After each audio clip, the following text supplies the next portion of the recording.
Well, look, thank you very much, and it's fantastic to be with you this evening. We celebrate, of course, tonight the 40th anniversary of the liberation of the Falkland Islands, and I understand that this is the first reception, is that right, that's been had at a Labour Party conference. And I just want to say to you how very privileged I am.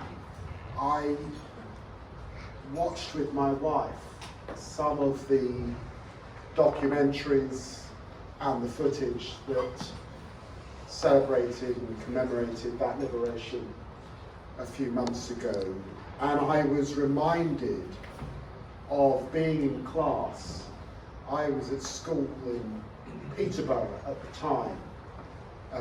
The school I went to, the King's School, Peterborough, was a school that many RAF children went to from the local Wittering base.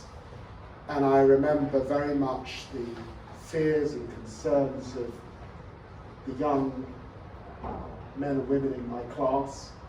And I remember the concern we had when one of my young friends, I won't mention her name, but her father lost his life in that liberation battle. So I recall 1982 vividly, and I want to make it clear to you that this evening I pay tribute to each of those who lost their lives to ensure that the people of the Falkland Islands were able to live in freedom and according to their own free will, as well as many more who were injured in the service of that goal. As a party, and indeed as a country, we remain steadfastly committed to defending the historic ties between the UK and the Falkland Islands. They're unbreakable ties, a unique partnership of friendship and respect, which has endured the test of time and prevailed against those who were tempted to break them.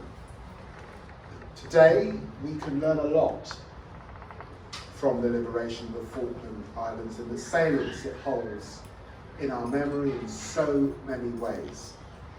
As I stand here today, Vladimir Putin continues his illegal and barbaric invasion of Ukraine, his goal to forcibly annex a free people using military might to overpower the right to self-determination.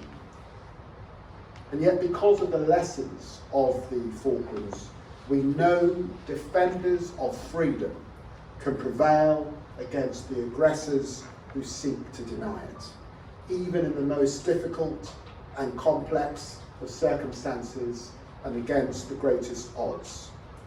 And that's just one of the legacies of the monumental and heroic struggle some 40 years ago. Yet as we remember the past, we make a commitment to the future.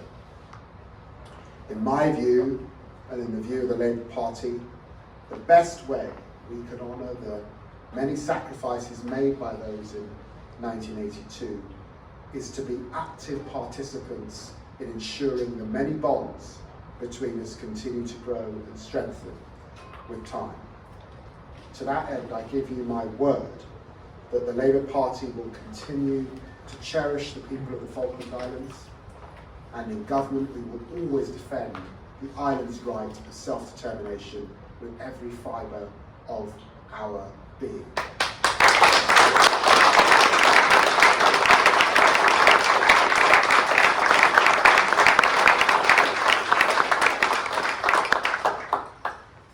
It's why my colleague and friend Stephen Doughty is visiting Falkland Islands in a few weeks' time.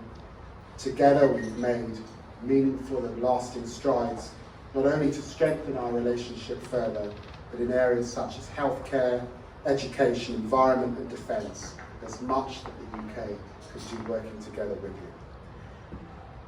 Though we might be 8,000 miles away, under a Labour government, we will strive to ensure that the people of the Falkland Islands feel closer to the United Kingdom than ever before, and that enduring bond of friendship and mutual respect continues. I believe powerfully in the right to self-determination. I stand with you, and I'm very pleased to join you at this reception today. Thank you very much.